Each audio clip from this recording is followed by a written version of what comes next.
Hello. पिछले video में हम लोगों ने बात किया था आइजेंक्स के हायरार्किकल मॉडल ऑफ पर्सनालिटी के बारे में। आज हम लोग थोड़ा सा देखते हैं कि उनका वो जो मॉडल है जो कि ईपीक्यू का बेस है बेसिकली, उसको थोड़ा सा देखेंगे। ठीक है, तो इस मॉडल को हम लोग पेन मॉडल के नाम से भी जानते हैं। PEN, P stands for साइकोटिसिज्म, E stands for extraversion, N stands for neuroticism. ठीक है, एक चीज़ जो इम्पोर्टेंट है जानने के लिए कि ये ना हमारा डायमेंशनल मॉडल है। डायमेंशंस मतलब जैसे ये पेन है, पेन का ये एक सिरा है, ये एक सिरा है, मतलब ये एक डायमेंशन है, ये एक डायमेंशन है।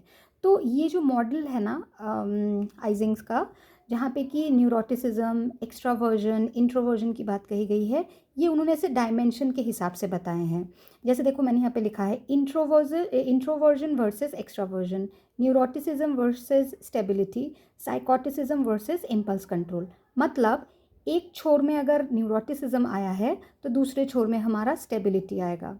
एक छोर में अगर साइकोटिसिज्म आया है तो दूसरे एंड पे हमारा इम्पल्स कंट्रोल आएगा। ठीक है, तो it's like a two dimensional model.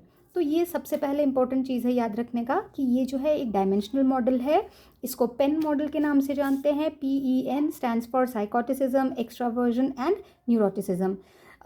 जब आप लोग टेस्ट करते हैं तो बहुत बार ऐसे आता है कि न्यूरोटिसिज्म में लो है, इसका ये मतलब है, अगर न्यूरोटिसिज्म में हाई है तो इसका ये मतलब है। तो इस तरह से हम लोग उसके डायमेंशंस को कंपेयर करने की कोशिश करते हैं।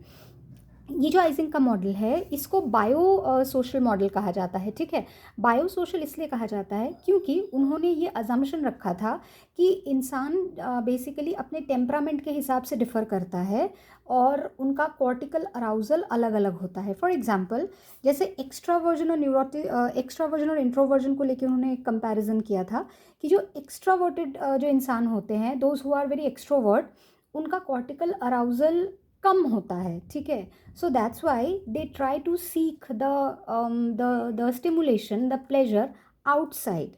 So that's why they enjoy hanging out with friends, being sociable, being talkative. So they enjoy all these things because they lack the cortical arousal internally.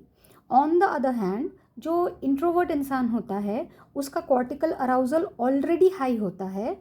That's why these people do not seek enjoyment from outside sources, because अगर वो बाहर के sources से enjoyment सीख करते हैं तो उनका cortical arousal और ज़्यादा हाई हो जाएगा and it will be difficult for them to balance out, right? तो उन्होंने ये जो एक बायो का जो एक कॉन्सेप्ट इसमें ऐड किया है, that's why this theory is also known as bio social model. Okay, तो क्या है याद रखने वाला पॉइंट यहाँ पे कि इंट्रोवर्ट पीपल या और एक्सट्रोवर्ट पीपल जो है they differ in terms of their cortical arousal. Extraversion में कॉर्टिकल अराउजल कम होता है, that's why you are seeking it from extra outside sources, that's why you enjoy partying with friends.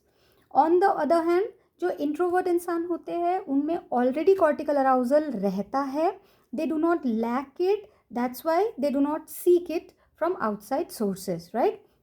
So this is the basic difference. Okay, एक और चीज़ उन्होंने बोला है, उन्होंने ना ये जैसे इसके पहले मैंने बोला था कि टेम्परामेंट के हिसाब से इंसान डिफर करता है।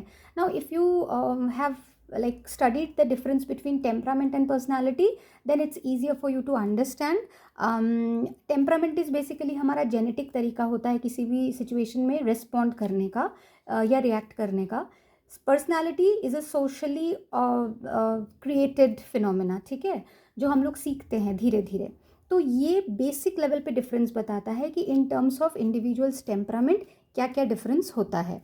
ठीक, एक और चीज़ है कि जो आइजिंग्स की जो थ्योरी है, ये कैटल, जो रेमंड कैटल थे जिन्होंने 16 PF बनाया था, कैटल के सोर्स, ट्रेट एंड टाइप को करस्पॉन्ड करते हैं। मतलब जो EPQ है हमारा, वो क्या चीज़ को कैप्चर करता है, वो रेमंड कैटल के दिए हुए कॉन्सेप्ट जैसे कि सोर्स, ट्रेट और टाइप को कैप्चर करता है। ठीक है, सो ये था ब्रीफ में आइजिंग्स की थ्योरी।